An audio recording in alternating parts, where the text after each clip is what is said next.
Bu yozuv misol uchun Jahongir aka mana topografik plan bo'yicha olaylik. Agar kamchilik izlayman deb aniq qilayotgan bo'lsangiz, haqiqatan kamchilik ekan. Shuni sizlardan ruxsatni olganmi yo'qmi? Buni hozir bilmayman men. Aniqlayolmaymizmi? Hozir aniqlay olmaymiz. Aniqlab olgandan keyin ko'rib chiqamiz. Ishxonada xodimlaringiz yo'qmi shuni aniqlab berishiga? Qachon borsak bo'ladi ishxonangizga aniqlaytirayotganda? Hozir shu yerdan chiqib borsak bo'ladimi? Bugün ulgurmaymiz. Sabab boshqa rejalar ham bor. Kabinetga borsangiz, kabinetga borib ochib, aka mana kriteriyalar mana shu bandiga asosan tushsa, shularga asosan sug'oriladigan yer hisoblanadi.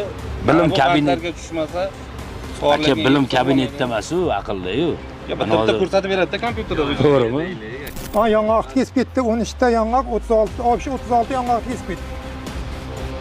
Ha, uchastkoga 6 marta arza berdik. Hech kim qilgani yo'q deb tentaklik bo'lyapti. Xo'p, mana ruxsat olmagan-da. Ruxsat olmagan, lekin mana qurilish qurilmadi hozirgi kunda, qurilish qurayotgan joyda daraxt mavjud emas-ku. Mana Hozirmi? hozir. Bo'lganda aka, hozir mana daraxt olib tashlayman, ertaga mavjud bo'lmaydi bu ham. Daraxt yo'q. Boya gapim ekanda. Shu gap. Boya gapim ekanda. Prezident qarori faqat shu ko'zbo'yamachilik uchun ishlayotgandek bo'ldi. Kabinet ichida.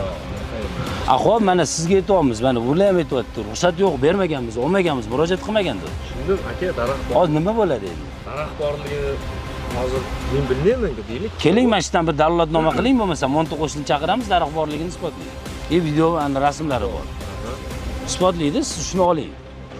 Keyin nima qila olasiz? Hech narsa deb jarayon to'xtatib bera olmayman. Unda zo'r ekan-ku, xohlagan odam xohlaganini qilsa bo'lar ekan shu yo'l bilan. Mana shu. Unda ekologiya nimaga kerak? Uni ruxsati nimaga kerak bizga? Agar bularning ruxsati hech qanaqa ahamiyatga ega bo'lmasa. Siz vakolatingiz Siz qayerda? hozir kulib turibsiz, lekin 13 ta daraxt taqdiri to'g'risida gapiryapmiz. Biz jon kuydirib. Siz tirjayib turibsiz. Undan keyin mana bu yerda qolgan daraxtlarni o'ylayapmiz biz. Siz tirjayib turibsiz, sizga uni farqi yo'q. Men nazdimda. Farqi bo'lsa nima jon kuydirmayapsiz do'stim? Ismingiz nima o'zi? Feruz. Nima jon kuydirmayapsiz? Mana ekologiya ruxsat tarsilab qurib tashlabdi, 13 daraxt kesib tashlabdi.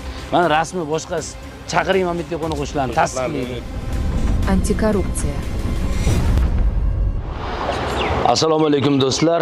Bugun Samarqand viloyati Pastdarg'om tumani